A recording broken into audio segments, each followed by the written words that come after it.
Juan, Evangelio de Juan, capítulo 13, Juan capítulo 13, versos 10 y 11. Y hoy vamos a ver un tema muy importante para nosotros como creyentes, como cristianos, y es acerca de esta obra salvadora de nuestro Señor Jesucristo. Pero cuán importante es entender, hermanos, lo que Dios hace al llamarnos, al traernos a Él. Es algo que no podemos ignorar, y cómo Dios, por su gracia y su misericordia, hermanos, nos ha traído a Él. Y cuánta responsabilidad también hay de parte de nosotros, eso culminaremos diciéndolo.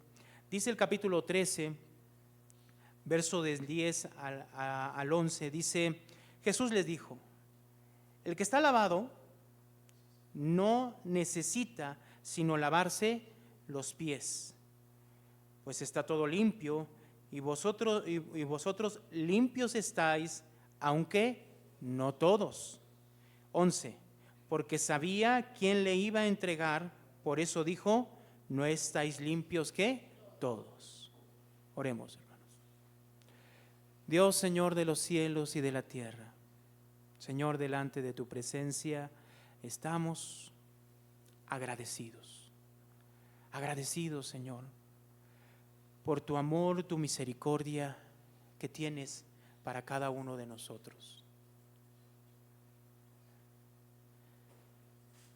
Señor, muchas gracias. De verdad que tu misericordia excede totalmente, Señor, todas las cosas que podríamos comparar. Es tan grande que nos tiene aquí. Indignos somos. Abre nuestro entendimiento, abre nuestra comprensión de tu palabra, te lo pedimos en el nombre de Cristo Jesús. Amén y amén.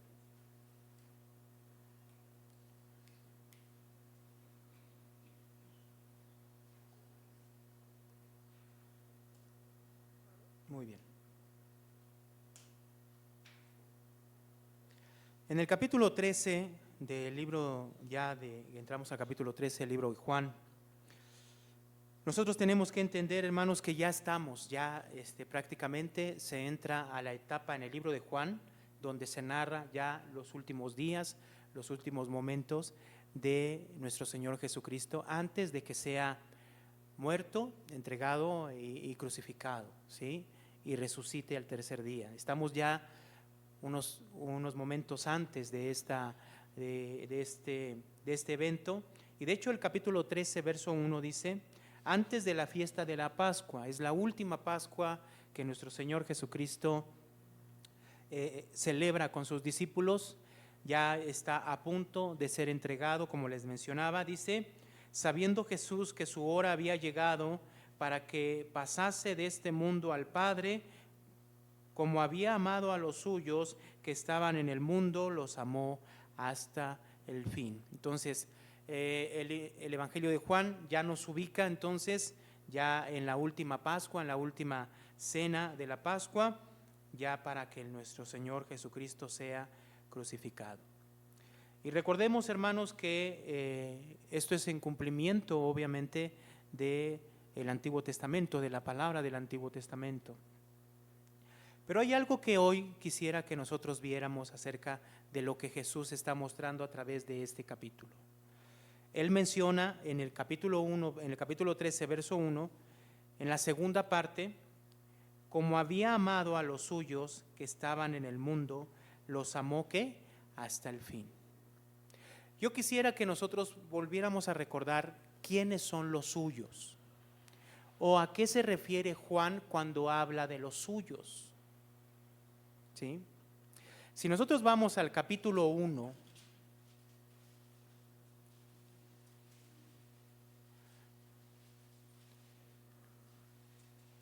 en el verso 11, ¿cuántas veces yo he escuchado este texto decir a algunos, inclusive pastores y profetas, que se dicen profetas y apóstoles, decirlo mal? Dice el capítulo 1, verso 11: a lo suyo vino y los suyos no le recibieron, ¿verdad? Cuando dice esto Jesús, o cuando dice Juan estas palabras, que vino a lo suyo, podemos interpretarlo de dos maneras.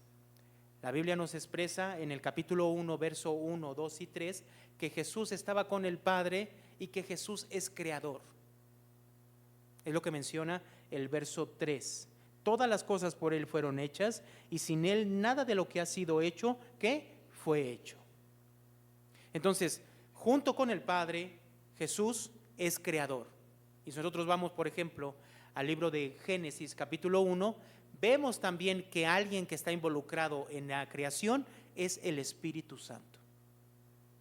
Entonces, el Dios Trino está involucrado en la creación del mundo.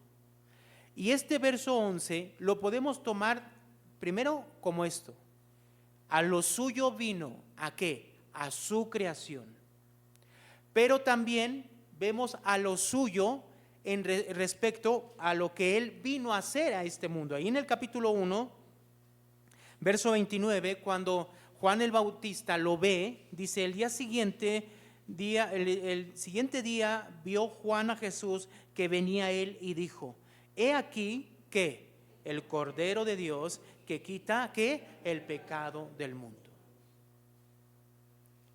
Entonces, a lo suyo vino. Dos formas podemos verlo. Primero, vino a lo suyo, a su creación. Segundo, ¿a qué? A cumplir la palabra del Padre, entregándose Él como un cordero, ¿para qué? Para quitar el pecado ¿de qué? Del mundo.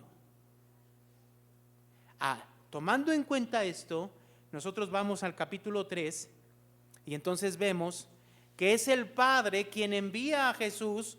En el capítulo 3, verso 16 dice: porque de tal manera amó Dios al mundo, al mundo que ha dado a su Hijo unigénito, para que todo aquel que en Él cree, que hermanos, no se pierda, mas tenga vida eterna.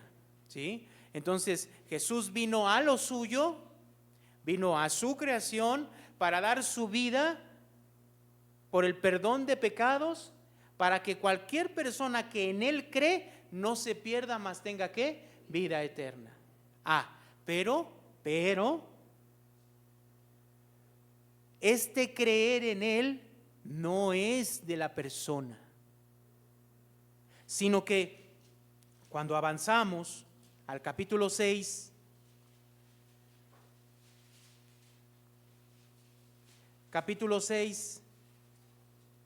verso 44 dice: ninguno puede venir a mí si el Padre que me envió, ¿qué hermanos? No le trajere, y yo le resucitaré ¿qué? En el día postrero. Lo que nos está diciendo el Evangelio de Juan es que no es que las personas puedan por sí mismas acercarse a Jesús y creer en Él. No. Lo que nos está diciendo aquí, por ejemplo, en el verso 37, todo lo que el Padre me da, vendrá a mí, y el que a mí viene, no le echo fuera. Verso 40, esta es la voluntad del que me ha enviado, que todo aquel que ve al Hijo y cree en Él, tenga vida eterna, y yo le resucite ¿qué? En el día postrero. Entonces, no es que las personas por sí mismas puedan acercarse a Dios, no, sino que tiene que intervenir Dios en la vida de esa persona para que esa persona pueda acercarse a Dios y pueda creer en Jesús y pueda obtener la vida eterna. Por eso Jesús dice en el 44: ninguno puede venir a mí si el Padre que me envió no le trajere, y yo le resucitaré ¿qué? En el día postrero. Avancemos en el capítulo 6 y dice así la palabra, dice, verso 64: pero hay algunos de vosotros que no creen, porque Jesús sabía desde el principio quiénes eran los que ¿qué? No creían, y quién le había de ¿qué? De entregar. ¿A quién se hace referencia aquí? A Judas. ¿Sí? A Judas. Entonces, Jesús sabía quién no creía. Y dentro de los que no creían, escúcheme, dentro de los que no creyeron, ¿quién estaba? Judas. Verso 65. Y dijo: por eso os he dicho que ninguno puede venir a mí si no le fuere ¿qué? Dado del Padre. Entonces, lo que nos está diciendo es que dentro de las personas que no creían, estaba Judas. Ahora, vamos a, el verso 65 dice: por eso os he dicho que ninguno puede venir a mí si no le fuere dado del Padre. Verso 69. Y nosotros hemos creído y conocemos que tú eres el Cristo, el Hijo del Dios viviente. Jesús le respondió: ¿no os he escogido yo a vosotros? ¿Quiénes? Los 12, y uno de vosotros ¿qué? Es el diablo. Entonces Jesús escogió a los 12 en ese momento. Jesús los escogió. Pero si vemos el contexto del capítulo 6, en realidad 11 solamente de ellos, 11 solamente, 11, Dios el Padre los había tomado para traer ¿a quién? A Jesús. Uno de ellos, dice el 71, hablaba de Judas Iscariote, hijo de Simón, porque este era el que le había de entregar y era uno de ¿qué? De los 12. Entonces, según lo que vemos en el capítulo 6, Jesús toma a 12, pero solamente 11 de ellos el Padre los había tomado para traerlos a Jesús y que ellos creyeran en Jesús y fueran salvos. Uno de ellos, llamado Judas, no. Ahorita profundizaremos un poquito más. Vamos al capítulo 12.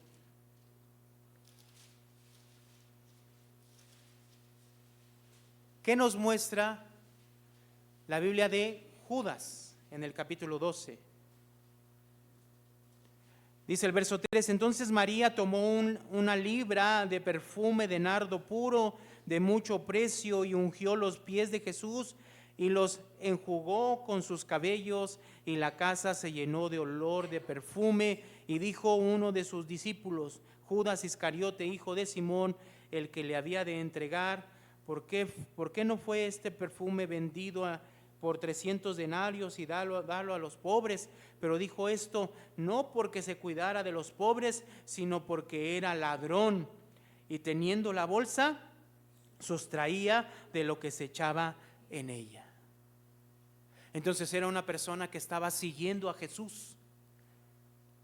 Seguía a Jesús de la misma manera que los otros 11. Pero solamente 11 fueron tomados por el Padre, y uno de ellos no fue tomado por el Padre. Pero ese que no fue tomado con el Padre seguía a Jesús igual que los demás, vivía con Jesús igual que los demás, hacía todas las cosas igual que los demás, pero lo hacía con un propósito diferente. Yo mencioné la vez pasada que hablamos acerca de esto. El conocimiento general de Judas es que él perdió su salvación en algún momento. La realidad es que esto se desmiente totalmente cuando Jesús en el capítulo 6, verso 64 dice: pero hay algunos de vosotros que no creen, porque Jesús sabía desde el principio quiénes eran los que no creían y quién le había de entregar. Judas nunca, hermanos, nunca fue salvo. Pero andaba con ellos. Recibió todas las enseñanzas, escuchó todos los mensajes, presenció todos los milagros, pero él no creyó. ¿Esto de qué nos habla? De que no es del hombre creer. ¿Quién tiene que mover al hombre para traerlo a Jesús? El Padre. No es porque seamos mejores personas, no es porque fuéramos especiales, no, éramos idénticos que los demás, pero a Dios le plació traernos a Él. Ahora, como nosotros somos tan limitados y tan finitos, que lo único que podemos saber es qué hay en nuestra mente, y eso nuestra mente nos engaña, nosotros no podemos saber de los que estamos aquí cuántos en realidad somos salvos. Por lo tanto, los suyos, que dice el capítulo 12, verso 1, dice, capítulo 13, 1. Jesús sabía entonces ya que su hora había llegado para ser entregado. Y en la segunda parte del capítulo 13, verso 1 dice, como había amado a los suyos que estaban en el mundo, los amó ¿qué? Hasta el fin. Es cierto, hermanos, que los discípulos en este momento no era su fe perfecta. No, su fe nunca fue perfecta. Pero Dios los amó desde el principio. De principio a fin. Escúcheme, lo voy a decir otra vez. La fe de los discípulos no fue perfecta. Y en este momento no era perfecta. No lo era. Inclusive lo seguían, según lo que vemos nosotros, por ejemplo, en Mateo capítulo 20, lo seguían para buscar un puesto político. No le dijeron a Jesús, los hijos de Zebedeo, no le dijeron con su madre, se acercaron a Jesús y le dijeron, cuando estés en tu reino, que uno se siente a tu derecha y el otro a tu izquierda. Y no los otros se enojaron con ellos. ¿Por qué? Porque lo que buscaban era ¿qué? Era lo terrenal. Estaban viendo a Jesús de otra manera. Su fe no era perfecta. Pero este pasaje dice que Jesús amó a los suyos de principio a fin. O sea, lo que significa es que Jesús no está moldeando su amor. No es que primero te ama poquito y entonces como vas avanzando, entonces su amor empieza a incrementar. No, tenemos un Dios que ama perfectamente de principio a fin. ¿Y ama a quiénes? A los suyos. ¿Quiénes son los suyos? Los que el Padre ha tomado para que vengan a Jesús y crean en Él y tengan que la salvación y la vida eterna. Amén, hermanos. Entonces Dios ama a los suyos de principio a fin. Su amor no cambia. Él sigue amando siempre. En este mismo capítulo vamos a meditar nosotros cuando Pedro niega a Jesús. Anuncia a Jesús que niega a Pedro a Jesús. Mi pregunta es, viendo este texto, capítulo 13, verso 1, el amor de Jesús se vio alterado para Pedro cuando Pedro le negó 3 veces. ¿Disminuyó el amor de Dios, hermano?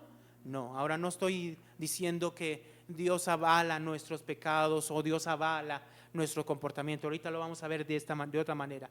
No, no es así. Pero Dios no está menguando su amor para con los suyos dependiendo de lo que hacen. No sé si me explico. No, Él ama de principio a fin. Ahora vamos a avanzar al verso 2. Y cuando cenaban, como el diablo ya había puesto en el corazón de Judas Iscariote, hijo de Simón, que le entregase, Entonces aquí nosotros tenemos que entender algo, ¿sí? Podríamos pensar erróneamente que fue Dios o Jesús quien prepararon el corazón de Judas para que Judas hiciera lo que hizo. No sé si me explico. Pudiéramos nosotros pensarlo. La realidad, hermanos, es que no. La realidad es que no.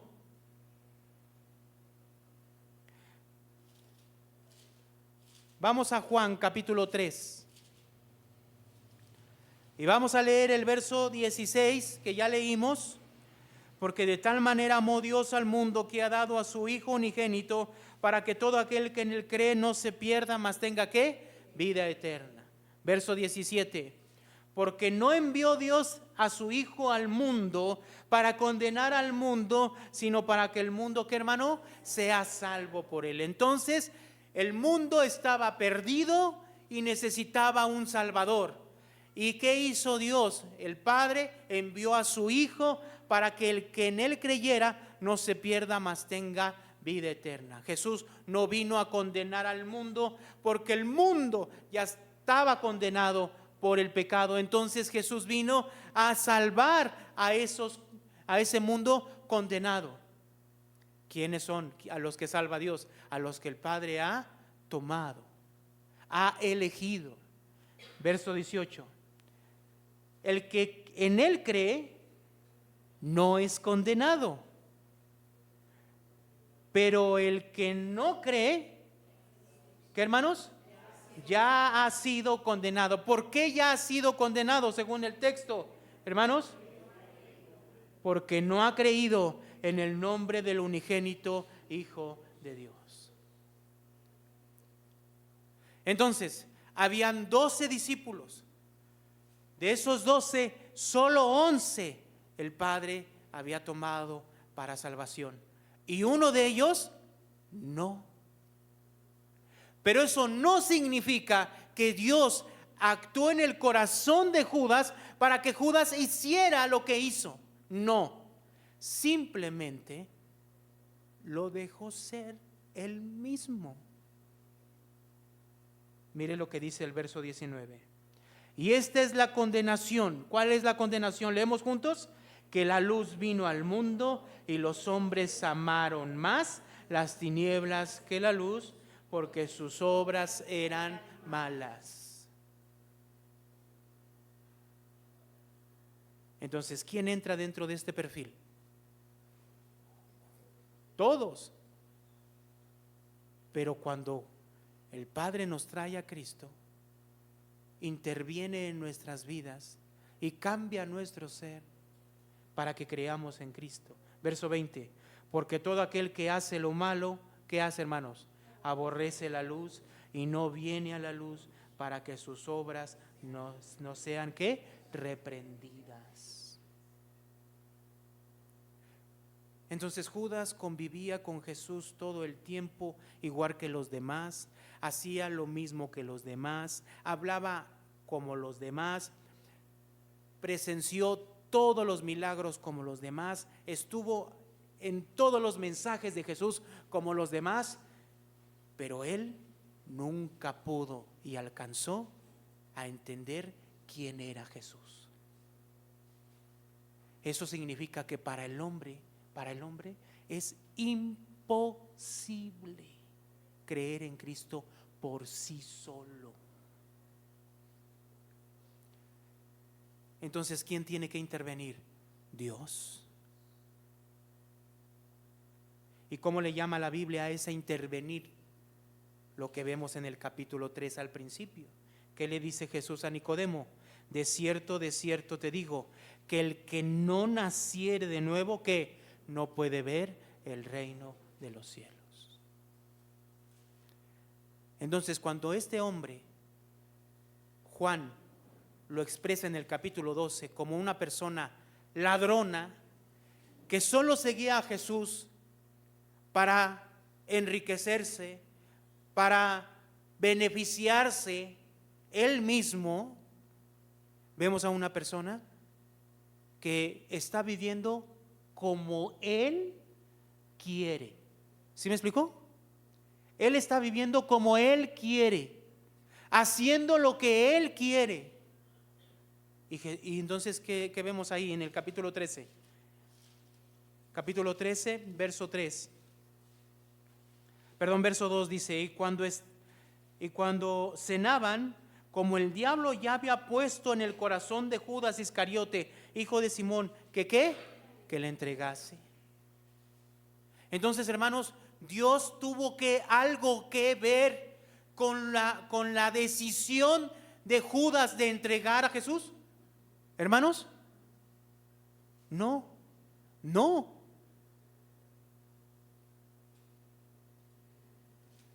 Miren lo que dice el capítulo 8. Recordemos lo que dice el capítulo 8. Dice el verso 42, Jesús entonces les dijo, si vuestro Padre fuese Dios, ciertamente me amarías, porque yo de Dios he salido y he venido, pues no he venido de mí mismo, sino que Él me envió. ¿Por qué no entendéis mi lenguaje? ¿Por qué no podéis escuchar mis palabras? Vosotros sois de vuestro padre, ¿qué? El diablo. ¿Por qué no entendía Judas lo que Jesús estaba enseñando? ¿Por qué? ¿Por qué, hermanos? ¿Quién gobierna este mundo? Satanás. Y las personas que buscan las cosas de este mundo son gobernadas por Satanás por medio del pecado. Eso es lo que dice este pasaje. Y esas personas no entienden, no logran entender las palabras de Jesús, solamente aquellas que el Padre ha permitido y ha traído a Cristo. Es lo que Dios ha hecho. Dios no interviene en la vida de la persona incrédula para que esa persona incrédula siga en el pecado. No tiene que hacerlo. Esa persona sigue viviendo en el pecado sin que Dios intervenga. ¿Sí me explicó? Porque es lo que quiere hacer la persona. Es lo que quiere hacer la persona. ¿Cómo es el corazón del hombre, hermano? ¿Se acuerda de Génesis capítulo 6? Génesis capítulo 6. Desde el principio Dios nos ha mostrado cuál es el corazón del hombre. En el verso 5, capítulo 6 de Génesis, verso 5 dice, y vio Jehová que la maldad de los hombres era mucha en la tierra y que todo designio de los pensamientos del corazón de ellos era, ¿qué, hermano? De continuo solamente, ¿qué? ¿Cómo vive una persona sin Dios, hermano? Así. ¿Dios interviene en su corazón para que siga pecando así? No, simplemente esa persona vive así porque quiere, porque ella quiere. ¿Por qué Judas entonces, hermanos, no escuchó a Dios, no escuchó a Jesús y siguió sus instintos? Él hizo lo que él quiso hacer. ¿Qué hizo con Jesús? ¿Qué hizo? La palabra sería lo vendió, ¿o no? Entonces, ¿qué significa? Eso concuerda perfectamente con lo que Judas era. ¿Qué hacía mientras estaba con Jesús, Judas? Tomaba dinero de la bolsa. ¿Qué hizo con Jesús al entregarlo? ¿Lo vendió por qué? Por dinero. ¿Qué buscaba este hombre? Era lo que buscaba. ¿Dios intervino en el corazón de este hombre para que entregara a Jesús? No, era en realidad su vida, era lo que él quería. Entonces, ¿qué necesita el hombre en realidad? Que Dios intervenga en su vida para salvación, no para pecado. Si algo necesita el hombre es que Dios intervenga para traerlo a él y que sea salvo. Para pecar el hombre se basta solo. Entonces regresemos otra vez a Juan, capítulo 13.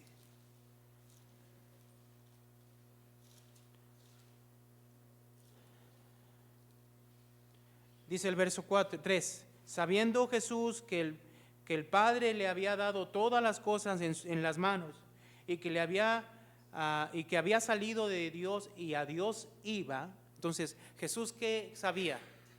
Que iba a morir, iba a resucitar e iba a ascender con el Padre. ¿Sí? Ya abordaremos más a detalle en otras predicaciones este punto. Verso 4. Se levantó de la cena y se quitó su manto, y tomando una toalla se la ciñó. Luego puso agua en un lebrillo y comenzó a lavar los pies de los discípulos y a enjuagarlos con la toalla con que estaba ceñido. Entonces vino a Simón Pedro, y Pedro le dijo: Señor, ¿tú me lavas los pies?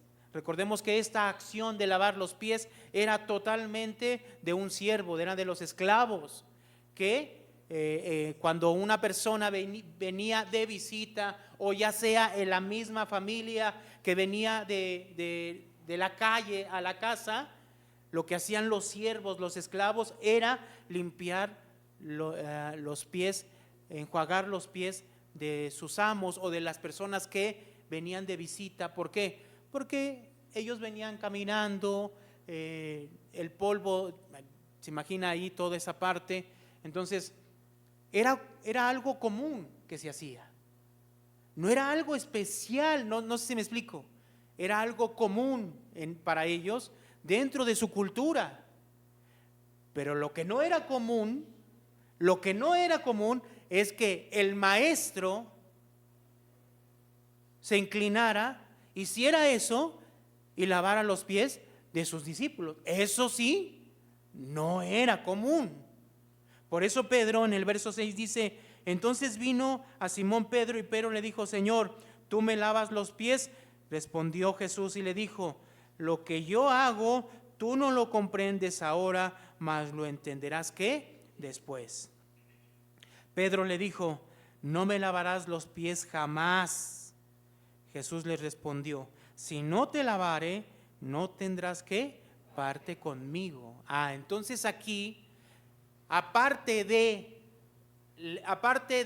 lavar los pies físico, donde estaba Jesús enseñando algo a sus discípulos, Jesús le está dando un doble significado ya más trascendental a lo que Él está haciendo. Entonces, lo que vemos aquí lo tenemos que ver desde dos perspectivas. Primero, la acción en sí de que Jesús, como maestro de ellos, le lavara los pies está implícita aquí. Y de hecho lo menciona. Dice el verso 13, el verso 12 dice: así que después de que los hubo lavado los pies, tomó su manto, volvió a la mesa y le dijo: ¿sabéis lo que he hecho?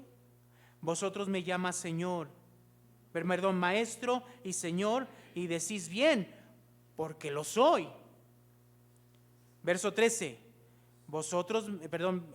14, pues si yo, el Señor y el Maestro, he lavado vuestros pies, vosotros también debéis lavaros los pies ¿qué? Los unos a los otros.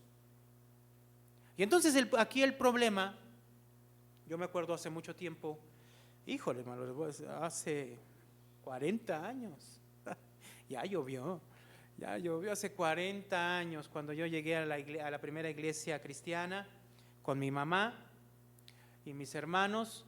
En esa iglesia se practicaba el lavamiento de pies.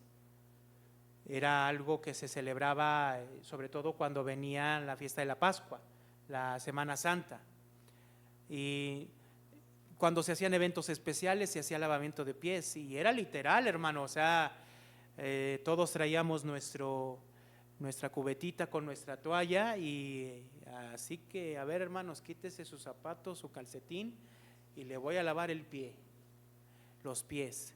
Era literal, y todos le entrábamos, ¿no? Y se veía bien bonito.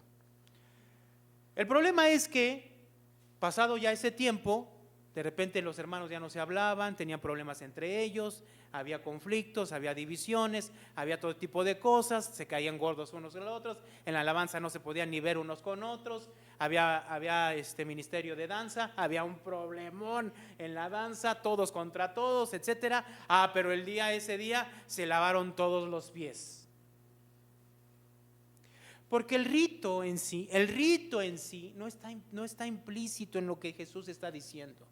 Cuando Jesús dice, verso 15, porque ejemplo los he dado para que como yo os he hecho vosotros también hagáis, significa, hermanos, significa que hay que servirnos unos a otros. ¿De qué sirve que yo te lave los pies de manera literal si cuando te veo en necesidad, cuando te veo que no vienes a la iglesia, ni siquiera me intereso por ti? ¿Qué sentido tiene? Dígame. Ninguno. Ningún sentido tiene. Miren lo que dice Filipenses, por ejemplo. Busque el libro de Filipenses.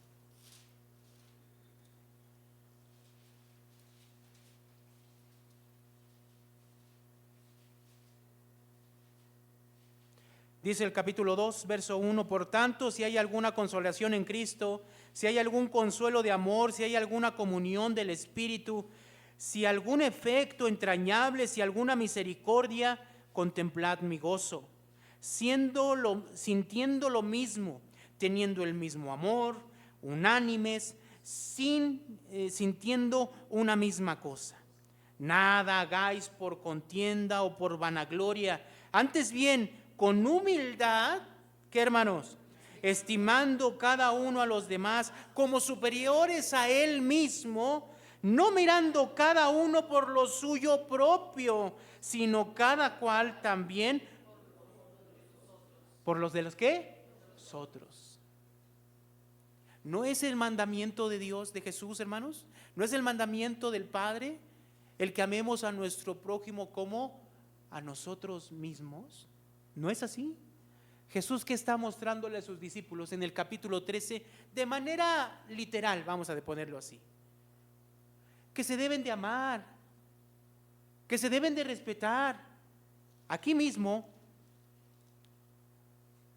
dice en el capítulo 13, verso 31, dice, entonces cuando hubo salido, dijo Jesús, ahora es glorificado el Hijo del Hombre, y Dios es glorificado en él. Y si Dios es glorificado en él, también le glorificará en sí mismo y enseguida le glorificará. Hijitos, aunque estaré con vosotros un poco, aún estaré con vosotros un poco. Me buscaréis, pero como dije a los judíos, así os digo ahora a vosotros, a donde yo voy, vosotros no podéis ir. Un mandamiento nuevo os doy, que os améis unos a otros, como yo os he amado, que también os améis, ¿qué? ¿Qué, hermanos? Entonces, cuando Jesús le lava sus pies a sus discípulos y les dice, ejemplo los he dado, no es para que ellos les empezaran a lavar los pies a medio mundo, no, es para qué, para que se amaran entre ellos, para que se procuraran entre ellos, para que se buscaran entre ellos, se sirvieran entre ellos, se ayudaran entre ellos. ¿Sí me explico, hermanos? En humildad. Eso es lo que está diciendo el pasaje. Todo el pasaje se refiere a eso. ¿Y cómo culmina? Diciéndoles un mandamiento nuevo os doy, verso 34, que os améis unos a otros como yo os he amado, que también os améis, ¿qué? Unos a otros. Pero la realidad es que en las iglesias locales, por lo menos en esta, salimos de aquí y ¿cuántos en realidad nos preocupamos por los hermanos de la iglesia? No los demás, vamos, pues ya ni siquiera los mismos hermanos de la iglesia. Que nos busquemos, nos procuremos, que cuando haya necesidad estemos, que cuando haya algún problema busquemos a ver cómo podemos apoyar. Pero la realidad es de que salimos y nos olvidamos de que hay otros hermanos. Eso no es una vida cristiana, hermanos, no. Si no podemos amar a los nuestros, o sea, los nuestros me refiero a nosotros. Si no podemos procurarnos, ayudarnos, ¿cómo vamos a ir allá afuera y vamos a ayudar a los demás? Nos debemos de amar. Debe de haber algo en nosotros real. Entonces, cuando habla de los suyos, ¿a quién se los está diciendo? ¿A quién le está diciendo eso? Cuando vemos aquí en el capítulo 20, en el capítulo 13, capítulo 13, verso 30, del verso 21 al verso 30 está hablando de la traición de Judas. Pero en el verso 30 dice: cuando él pues hubo tomado el bocado, luego salió y era ya ¿de qué? De noche. Entonces Judas ya había salido. Entonces del 31 al 35 se queda con sus discípulos, se queda con los suyos. ¿Estamos de acuerdo? ¿Estamos de acuerdo, hermanos? ¿Ya sí me entendió? Se queda con los suyos. ¿Y a ellos qué les dice? 34, leemos juntos. Un mandamiento nuevo os doy, que os améis unos a otros, como yo os he amado, que también os améis, ¿qué? Unos a otros. ¿Qué hacen los suyos del Señor? ¿Qué hacen, hermanos? Se aman, se sirven, se procuran, se ayudan. Todo lo que vimos en el libro de Filipenses. Es más, sienten a los demás como superiores a sí mismos. Nada hacen por vanagloria, antes procuran lo de los demás, no lo suyo propio.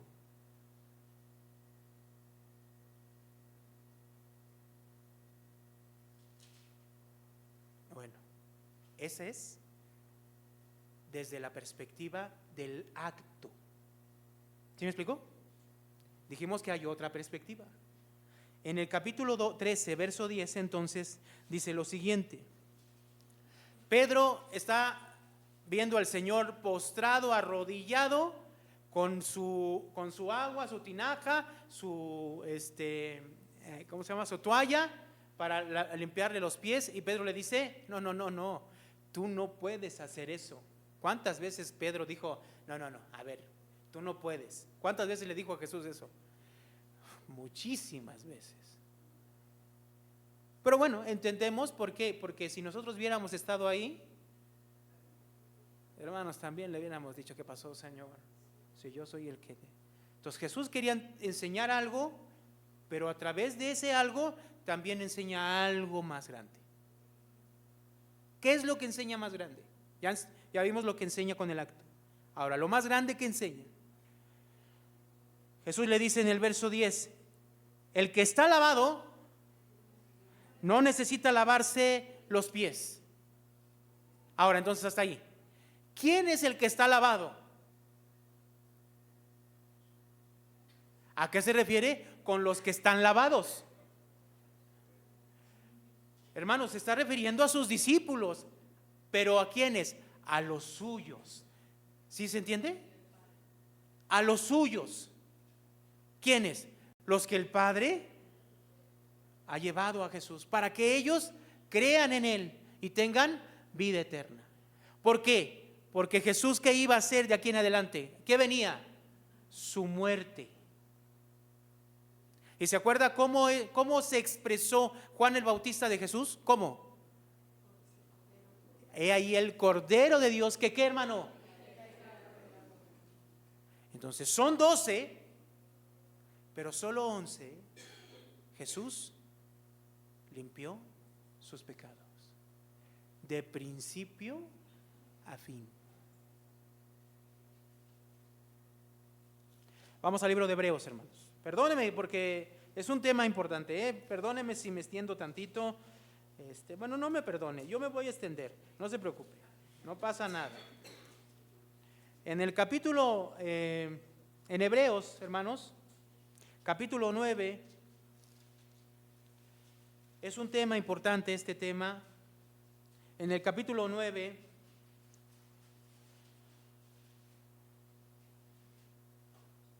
Hebreos capítulo 9, verso 11 dice: pero estando ya presente Cristo, sumo sacerdote de los bienes venideros, por el más amplio y más perfecto tabernáculo, no hecho de manos, es decir, no de esta creación, y por su sangre, y no por sangre de machos cabríos ni de becerros, sino por su propia sangre, entró una vez para siempre al lugar santísimo, habiendo obtenido, ¿qué, hermano? Eterna redención. ¿Qué obtuvo? Eterna redención. ¿Para quiénes? Para los que creen en Él, para los suyos. ¿Sí se explica? Obtuvo eterna redención. Verso 13. Porque si la sangre de los toros y de los machos cabríos y las cenizas de la becerra rociada a los inmundos santifican para purificación de la carne. 14. ¿Cuánto más la sangre de Cristo, el cual mediante el Espíritu eterno se ofreció como, hermanos, a sí mismo sin mancha a Dios? ¿Qué va a hacer, hermano? Limpiará vuestras conciencias de obras muertas para que sirváis ¿a quién? Al Dios vivo. ¿Ves lo que Dios ha hecho, hermanos, en nosotros? ¿En los suyos? ¿Ves lo que Dios ha hecho? Por medio del sacrificio de nuestro Señor Jesucristo, purifica nuestras vidas, limpia nuestras vidas por completo. El sacrificio de Cristo podía perdonar los pecados de todas las personas, en todas las edades, en todas las regiones del mundo. Sí, pero solo es efectivo para aquellos que creen en Él. Él podía perdonar los pecados de todos en todo momento, así la persona viviera 100 años, todos sus pecados estuvieran perdonados por ese mismo sacrificio. Ahora imagínense cuántas personas viven hoy en todo el mundo y cuántas han vivido desde el principio de la creación. Pues todos esos pecados en el sacrificio de Cristo podían haber sido perdonados, pero no son efectivos en todos. Solo ese perdón es efectivo en los que han creído en Cristo. ¿Sí me escucharon?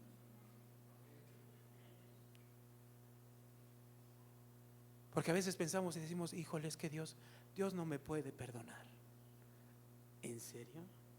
Es que he sido tan malo.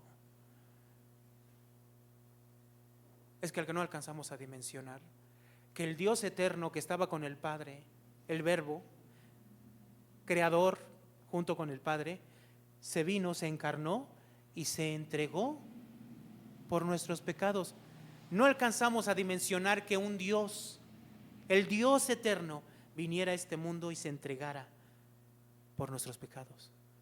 Pues todos los pecados de todas las personas pudieran estar cubiertas desde el principio de la creación con ese sacrificio. Pero solamente es efectivo por decisión del Padre, de aquellos que el Padre ha decidido traer a Cristo. Así que nuestros pecados, hermanos, todos los que hemos cometido antes, los que cometimos ayer, hoy en la mañana, y los que tristemente seguiremos cometiendo, no porque estemos dando amplitud, porque ahorita vamos a ir a un pasaje que habla de esto, no, sino que los que sigamos cometiendo están pagados con la sangre de Cristo. Amén, hermanos. ¿Cuántos dan gloria al Señor? Ahora, verso 23 dice: fue pues necesario que las figuras de las cosas celestiales fueran ¿qué? Purificadas así por las cosas celestiales mismas, con mejores sacrificios que estos. Porque no entró Cristo en el santuario hecho de mano, figura del verdadero, sino que en el cielo mismo, para presentarse ahora, ¿qué? Por nosotros, ¿a quién? A Dios. Entonces, cuando Jesús le dice a sus discípulos, a Pedro: vosotros ya sois limpios. El que está lavado ya no necesita lavarse, sino solo los pies. ¿Por qué se los dijo? ¿Por qué? Porque ellos ya estaban totalmente lavados. ¿Por qué? Por la sangre de Cristo, por el sacrificio de Cristo. Estaban purificados, limpios, porque habían creído en Él. He ahí el Cordero que quita el pecado del mundo. Es una realidad. Es lo que Cristo ha hecho. Dice el verso 25. Y no para ofrecer muchas veces como el sumo sacerdote en el lugar santísimo cada año con la sangre ajena. De otra manera le hubiera sido necesario muchas veces desde el principio del mundo, pero ahora en la consumación de los siglos se presentó. ¿Cuántas veces, hermano? Una sola vez para siempre por el sacrificio de sí mismo para quitar de en medio ¿qué? El pecado. Entonces vamos a Juan. Regresemos a Juan para que entendamos bien entonces esa expresión del capítulo 13, verso 10. Jesús le dijo, el que está lavado no necesita sino lavarse ¿qué? ¿Lavarse qué? Los pies. Entonces ellos ¿qué? Ya estaban lavados. ¿Por qué? Por la sangre de Cristo, por lo que Él iba a hacer al dar su vida por ellos. Ya estamos lavados. Ya todos aquellos que creen en Cristo están ¿qué? Lavados. Pero solamente ¿qué dice? Necesitan ¿qué? Lavarse los pies. ¿A qué se refiere esta expresión de lavarse los pies? Lo voy a explicar de manera sencilla con Primera de Juan. Busque Primera de Juan. Es un pensamiento que Juan tiene y que lo aborda también en Primera de Juan capítulo 1. Primera de Juan capítulo 1. Voy a leer desde el verso 5 para que entendamos a lo que se refiere. Dice, este es el mensaje que hemos oído de Él y os anunciamos. ¿Sí? Dios es luz. ¿Y qué, hermano? Y no hay ningunas tinieblas en Él. ¿Estamos de acuerdo? Entonces, si Dios nos ha llamado a su luz, a la luz que es Cristo, no debe de existir ¿qué? Tinieblas. ¿Sí? Verso 6. Si decimos que tenemos comunión con Él y andamos en tinieblas, ¿qué, hermanos? Mentimos y no practicamos ¿qué? La verdad. Entonces, vean a qué se refiere. Juan es tajante. En Primera de Juan es tajante. Ahí no hay grises, escala de grises. No. O blanco o negro, Señor. No puedes decir que estás en luz o que tienes comunión con Dios, que es luz, mientras vives en tinieblas. No, es incongruente. Verso 7. Pero si andamos en luz, como Él está en luz, tenemos comunión unos con otros, y la sangre de Jesucristo, su Hijo, que nos limpia de todo pecado. Entonces, si andamos en luz, la sangre de Cristo nos limpia y tenemos comunión ¿qué? Unos con otros. ¿Se parece a lo que estamos viendo en capítulo 13? ¿Sí o no? De manera explícita, ¿qué dijimos? Cuando Jesús le dice, ejemplo los doy de haberles lavado los pies, ¿cómo termina diciéndoles? Un mandamiento nuevo los doy, ¿qué? Ámense unos a otros. Tienen comunión unos con otros. Verso 8. Si decimos que no tenemos pecado, nos engañamos a nosotros mismos y la verdad ¿qué? No está en nosotros. Esta primera expresión se habla de ¿qué? Todos tenemos pecado, todos somos pecadores, todos. ¿Sí? El hombre nace bajo pecado. A esto se refiere esta primera parte. Verso 9. Si confesamos nuestros pecados, ¿qué, hermano? Él es fiel y justo para perdonar nuestros pecados y ¿qué? Y limpiarnos de ¿qué? De toda maldad. Entonces todos tenemos pecado y a través de Cristo, Cristo limpia nuestro pecado. Somos limpios. Todos los que están lavados ya no necesitan lavarse más, sino solamente los pies, dice, ¿no? Entonces ya estamos limpios por la sangre de Cristo y el sacrificio de Cristo. Verso 10. Si decimos que no hemos pecado, le hacemos a Él mentiroso y su palabra ¿qué? No está en Él. ¿A qué se refiere este verso 10? se refiere a lo que menciona en el capítulo 2, verso 1. Dice: hijitos míos, estas cosas os escribo, ¿para qué?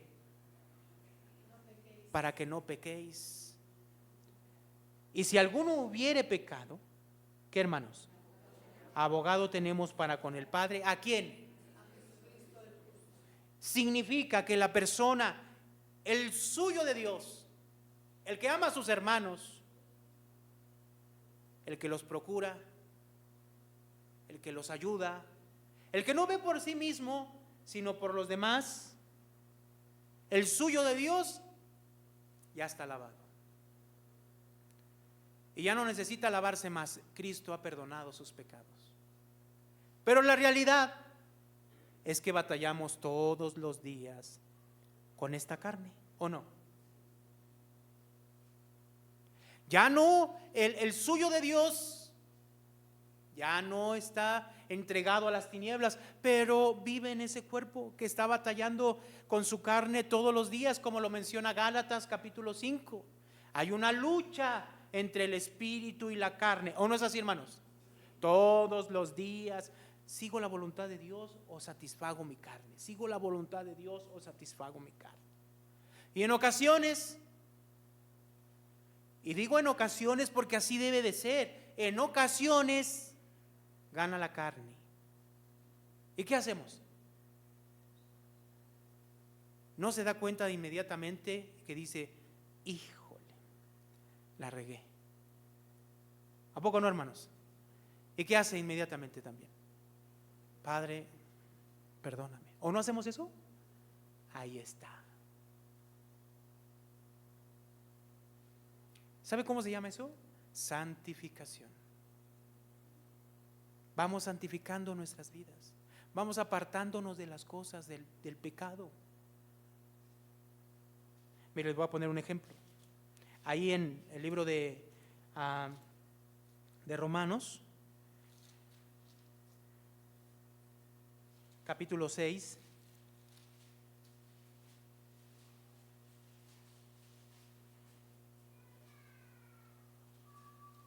capítulo 6, verso 5 dice: porque si fuimos plantados juntamente con Él en semejanza de su muerte, así también lo seremos en la de su resurrección, sabiendo esto, que nuestro viejo hombre fue crucificado juntamente con Él, para que el cuerpo del pecado sea destruido, a fin de que, hermanos, de que no sirvamos, ¿qué, hermanos? Más al pecado. Y entonces, ¿qué dice? Verso 8: y si morimos con Cristo, creemos que también viviremos con Él, sabiendo que Cristo, habiendo resucitado de los muertos, ya no muere. La muerte ya no se enseñorea más de Él. Porque en cuanto murió al pecado, murió una vez por todas, mas cuanto vive, para Dios vive. Verso 11, miren lo que dice aquí: así también, ¿quién? Vosotros. Considerémonos, ¿qué, hermanos? Muertos al pecado, pero vivos para Dios en Cristo Jesús, ¿qué? Señor nuestro. Verso 22, mas ahora que habéis sido liberados del pecado y hechos siervos de Dios, tenéis por fruto, ¿qué, hermanos? La santificación. Y como fin, ¿qué? La vida eterna. ¿Qué tenemos por fruto? La santificación. ¿Y qué significa eso de santificación? ¿Qué significa? Bueno, vamos a verlo rápidamente en Primera de Tesalonicenses. De manera práctica, Primera de Tesalonicenses capítulo 4 aborda este tema y dice aquí, capítulo 4, verso 1. Pablo está escribiendo aquí a los de Tesalónica y dice en el verso 1 del capítulo 4: por lo demás, hermanos, os rogamos y exhortamos en el Señor que de la manera que aprendiste de nosotros, como os conviene conduciros y agradar a Dios, así abunden más y más. Verso 2: porque ya sabéis qué instrucciones os dimos por el Señor Jesús. Pues la voluntad de Dios, a ver, vamos a leerlo, la voluntad de Dios es vuestra, ¿qué? Santificación, que os apartéis de ¿qué? de fornicación, que cada uno de vosotros sepa tener su propia esposa en santidad y honor, no en pasiones de concupiscencias, como los gentiles que no conocen a Dios, que ninguno agravie ni engañe en nada. ¿A quién? A su hermano, porque el Señor es vengador de todo esto, como ya os hemos dicho y testificado. Entonces, ¿qué significa esto? ¿Qué significa? Ya están lavados, pero solamente lávense ¿qué? Los pies. Es que en realidad, en el trayecto día a día, hermanos, se nos ensucian los pies. ¿Qué significa eso? Nos gana la carne, nuestro carácter, hacemos lo que nos place, pero nos damos cuenta, los suyos de Dios y los escogidos de Dios se dan cuenta y van a Cristo, y si alguno pecare, abogado tiene a Jesucristo el justo. ¿Sí me explicó? A eso se refiere, hermanos. Entonces regresamos a Juan, capítulo 13.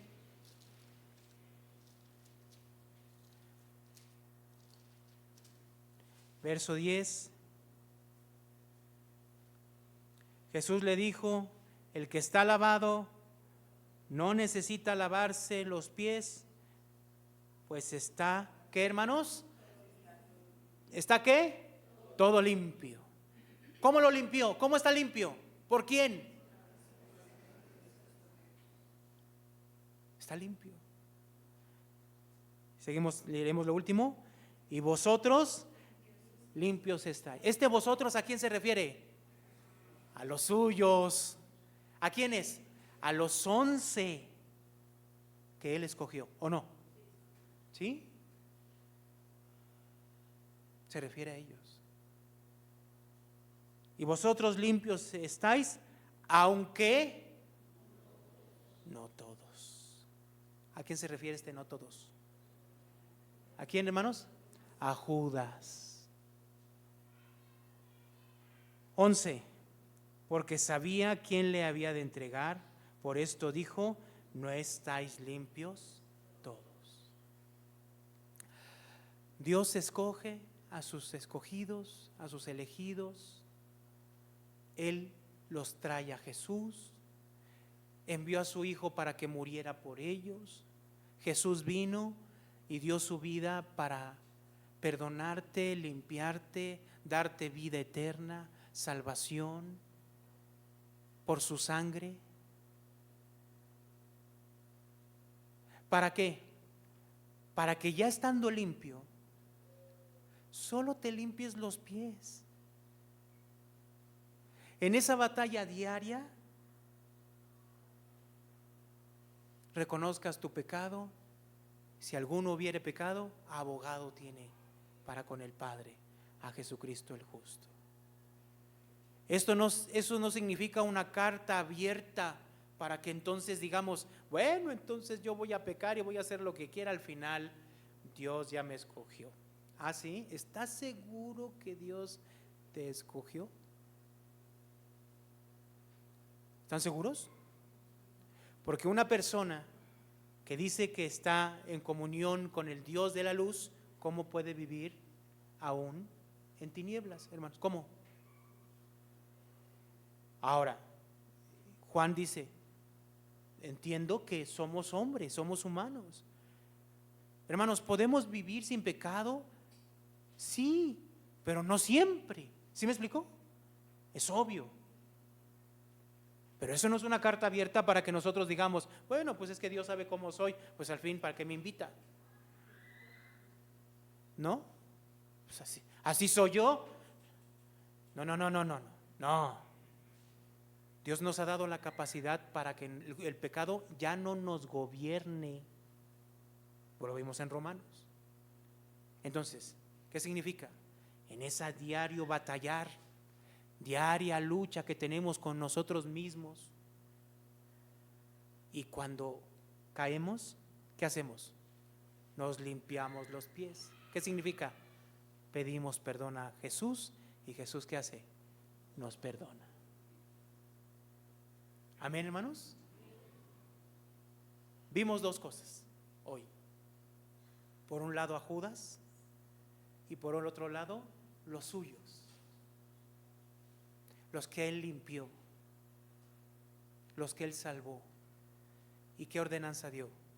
Ámense. Ámense. Esa es la forma en que debemos de vivir, hermanos. Amén. Oremos.